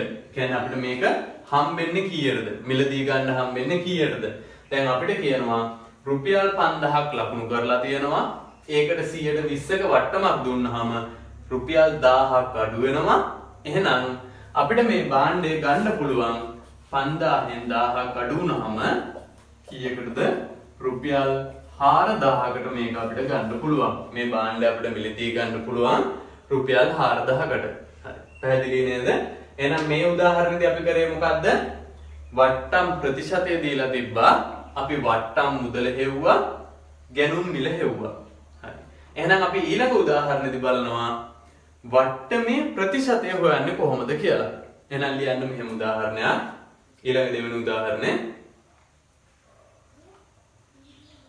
දෙවෙනි උදාහරණය.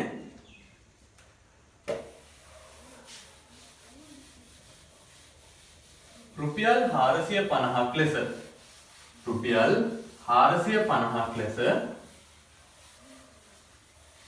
මිල ලකුණු කර තිබූ රුපියල් 450ක් ලෙස මිල ලකුණු කර තිබූ භාණ්ඩයක්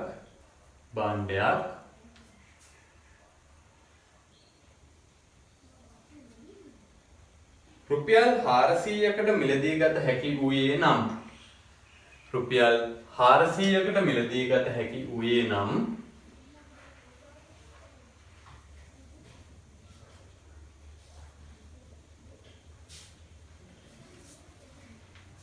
ගැනුම්කරුවා ලැබූ වට්ටමෙහි ප්‍රතිශතය සොයන්න.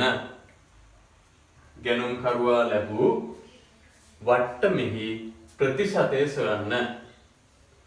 හරි. පැහැදිලිද? මොකක්ද අපි කරන්න හදන්නේ? රුපියල් 450ක් කියලා මිල ලකුණු කරලා තිබ්බා. ඒ භාණ්ඩය රුපියල් 400කට ගන්න පුළුවන් වුණා. 450ක් කියලා ලකුණු කරලා තිබ්බට 400කට ගන්න පුළුවන් වුණා. ඒ කියන්නේ රුපියල් 50ක වට්ටමක් හම්බෙලා තියෙනවානේ. රුපියල් 50ක වට්ටමක් හම්බෙලා තියෙනවා. එහෙමනම් ඒ වට්ටමේ ප්‍රතිශතය කීයද කියලා අපෙන් අහන්නේ. ලැබුණු වට්ටමේ ප්‍රතිශතය කීයද කියලා අපෙන් අහන්නේ. හරි. එතකොට අපිට ලියන්න වෙනවා මෙතන මුදල වට්ටම. බලන්න මුදල වට්ටම කියලා ලියවා. දැන් අපි ප්‍රතිශතය තමයි හොයන්න ඕනේ. ඒ කියන්නේ මුදල 100ක් වුණොත් වට්ටම් මුදල කීයද කියලා තමයි අපි හොයන්න ඕනේ නේ. ඒකනේ වට්ටම් ප්‍රතිශතය කියලා කියන්නේ. එහෙනම් අපි හොයන්න ඕනේ මුදල 100ක් වුණොත් වට්ටම් මුදල කීයද කියන එක තමයි අපි හොයන්න ඕනේ. හරි. එතකොට අපි මෙහෙම එකක් දන්නවා. මුදල 450ක් වුණොත් වට්ටම් මුදල රුපියල් 50යි කියලා දන්නවා. ඒ කොහොමද දන්නේ? අපිට ගාණි දීලා තියෙනවනේ. මුදල 450ක් වෙලා තිබ්බා ලකුණු කරලා තිබ්බා. හරි. එහෙනම් මම මෙතන ඕනනම් වරහන් ඇතුලේ දාන්නම් ලකුණු කළ මිල කියලා දාන්නම්. ලකුණු කළ මිල. හරි. එහෙනම් මුදල රුපියල් 450ක් කියලා ලකුණු කරලා තිබ්බා. හැබැයි රුපියල් 50ක වට්ටමක් දීලා අපිට මේක 400කට හම්බුණා. එහෙනම් මිල රුපියල් 100ක් කියලා ලකුණු කරලා තිබ්බොත් මුදල රුපියල් 100ක් කියලා ලකුණු කරලා තිබ්බොත් වට්ටම් මුදල කොච්චරයිද කියලා අපි හොයන්න ඕනේ. එතකොට අපිට එනවා x ගුණ කිරීම 450 සමානයි 100 ගුණ කිරීම 50. බලමු අපි 450න් බෙදලා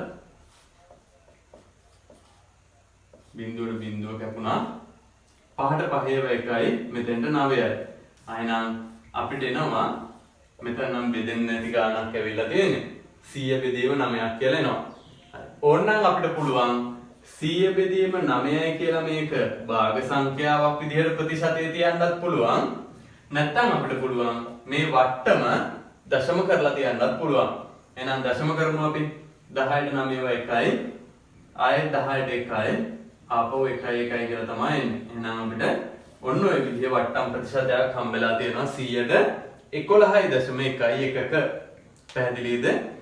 ඒ හින්දා තමයි අපිට 450 භාණ්ඩයක් 400ට මිලදී ගන්න පුළුවන් උනේ. ඒ කියන්නේ 50ක වට්ටමක් හම්බුණා. ඔන්න ආයෙත් මම තේරුම් කරලා දෙනවා හොඳට තේරුම් ගන්න.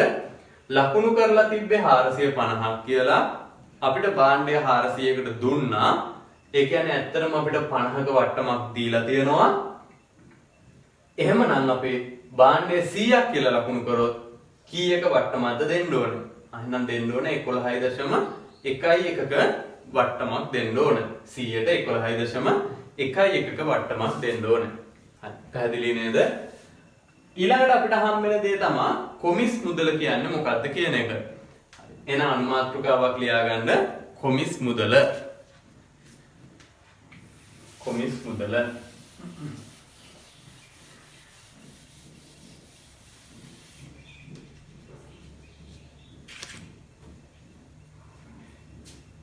මම ඉස්සෙල්ලා කොමිස් මුදල කියන්නේ මොකක්ද කියලා වලට පැහැදිලි කිරීමක් කරලා ඉන්නම්. ඇත්තටම කොමිස් මුදලක් කියන්නේ ඕකට අපි තව නම් කීපයක් පාවිච්චි කරනවා. මම ඒ නම් මොනවද කියලා ඉස්සරහදී කියන්නම්. කොමිස් මුදලක් කියලා කියන්නේ අතරමැදි ගාස්තුවක් කියලාත් අපි ඔකට කියනවා. අතරමැදි ගාස්තුවක් කියලාත් කියනවා. මම එතනින් පටන් ගන්නම්.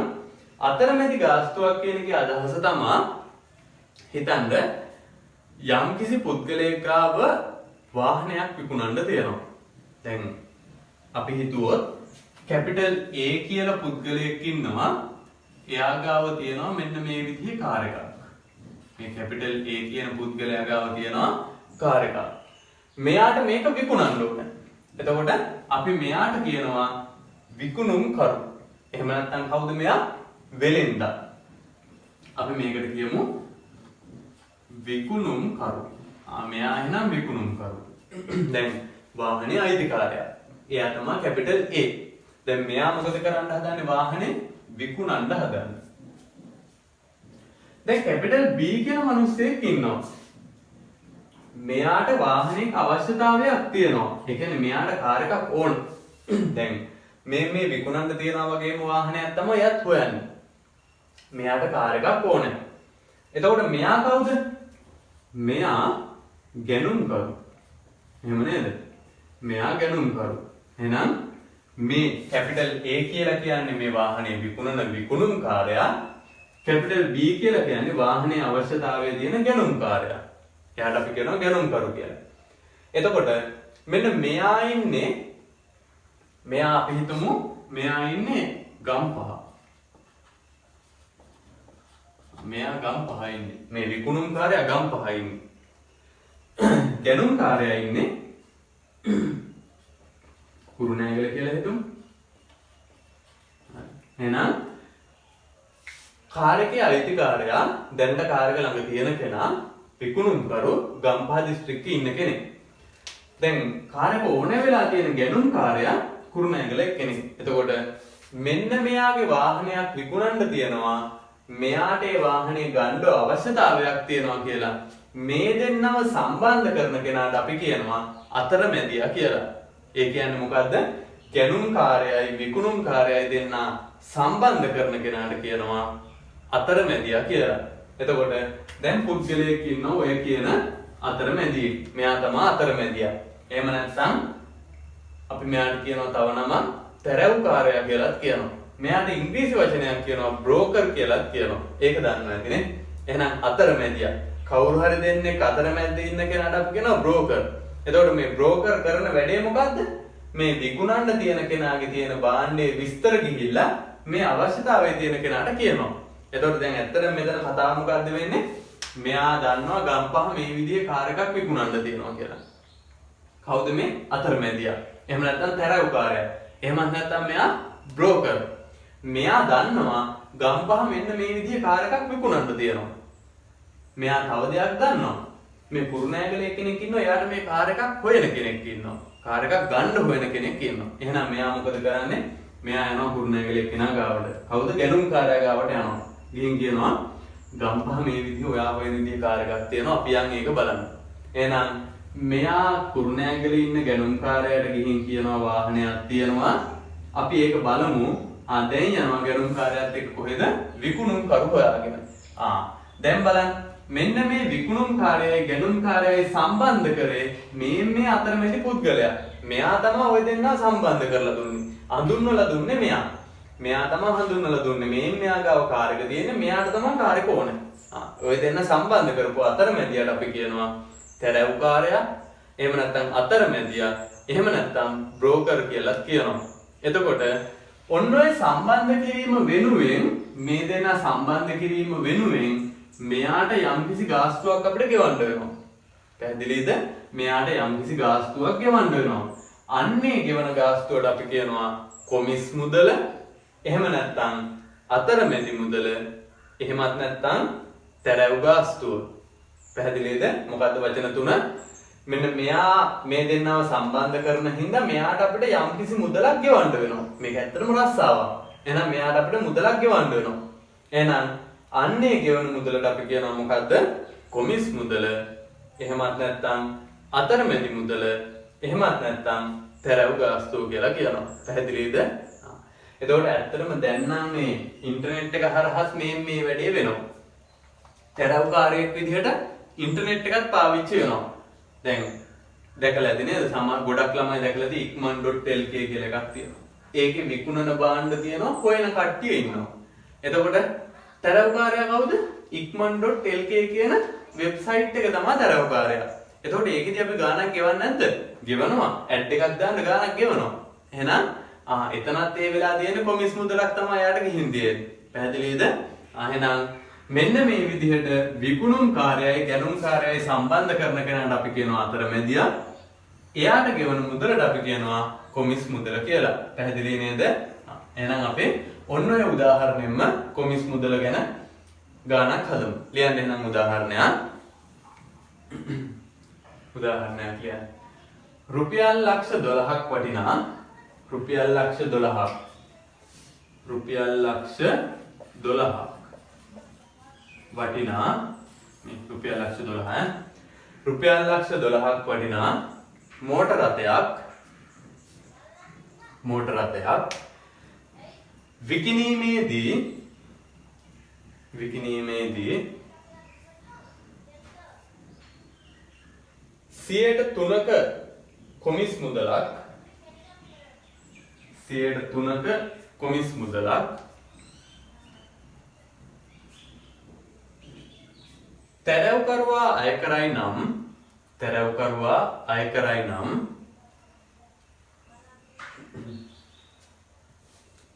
එම කොමිස් මුදල සොයන්න.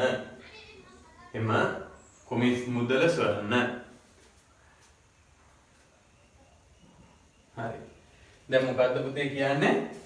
දැන් මෙන්න මේ ගම්පහ තියෙන වාහනේ ගන්න මේ කුරුණෑගල එක්කෙනා කැමති වෙනවා.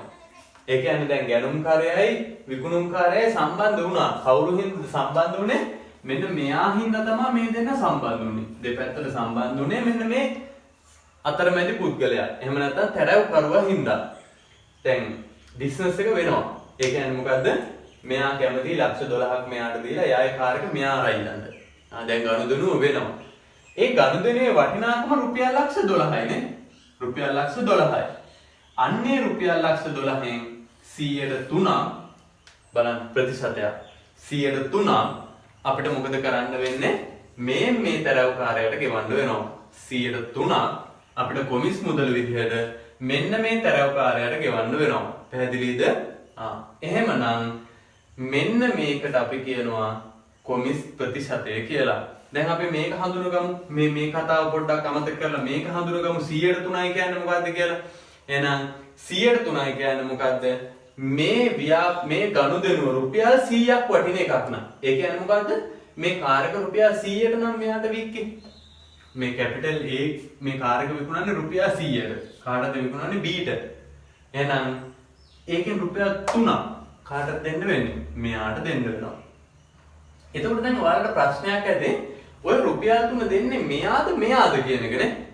දැන් ඒක තීරණය වෙන්නේ විකුණුම්කරුණන් මේ තැරැව්කාරයා සම්බන්ධ කරගත්තේ මුලින්ම මෙයා තමයි ඒ 103 ගෙවන්න ඕන. එහෙම නැතුව ගැනුම්කරුවා නම් මෙයා ඉස්සරෝම සම්බන්ධ කරගත්තේ ගැනුම්කාරයා මේක ගෙවන්න ඕන. ඔය දෙන්නගෙන් කවුරු හරි ගෙවන්න ඕන. ඕනනම් අපිට පුළුවන් දෙන්නම එකතු වෙලා හවුලේ ගෙවන්නත් පුළුවන්. භාගේ ගෙවන්නත් පුළුවන්.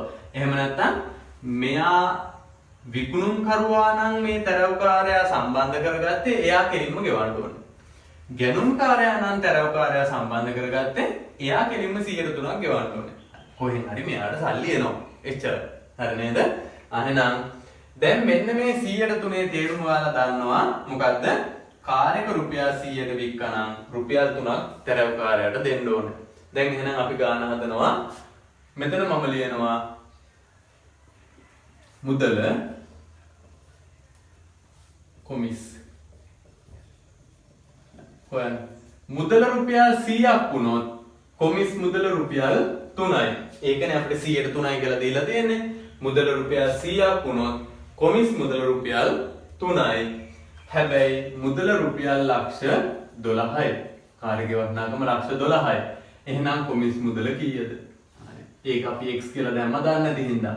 දැන් අපිට පුළුවන් හරස් ගුණිතය දාන්න x වරක් 100 සමානයි ලක්ෂ 12 වරක් 3යි. එහෙනම් අපිට පුළුවන් දෙපැත්තම 100ෙන් බෙදන්න. බලන්න. කොමිස් මුදල අපිට එනවා එහෙනම් 12003ෙන් ගුණ කරපුවාම රුපියල් 36000ක් කියලා එනවා. හරි. එහෙනම් ඔන්න තරවකාරයාට එහෙම නැත්නම් අතරමැදියට මෙන්න මෙයාට මේ කාර්යයේ විකුණුම් කරුවා 100ට 3ක් දුන්නාම ලක්ෂ 12න් 100ට 3ක් කියන්නේ රුපියල් 36000ක් වෙනවා. එහෙනම් 36000ක කොමිස් මුදලක් අපිට මෙන්න මේ බ්‍රෝකර්ට මෙන්න මේ අතරමැදියට මෙන්න මේ තරවකාරයාට ගෙවන්න වෙනවා. ඔය කොමිස් මුදලටත් අපි වචන තුනක් පාවිච්චි කරනවා. මොකක්ද? කොමිස් මුදල, අතරමැදි මුදල, එහෙම නැත්නම් තරව ගාස්තුව. ඔය කියන වචන තුනෙන්ම අදහස් වෙන්නේ මේ 36000 කියන කෙනා.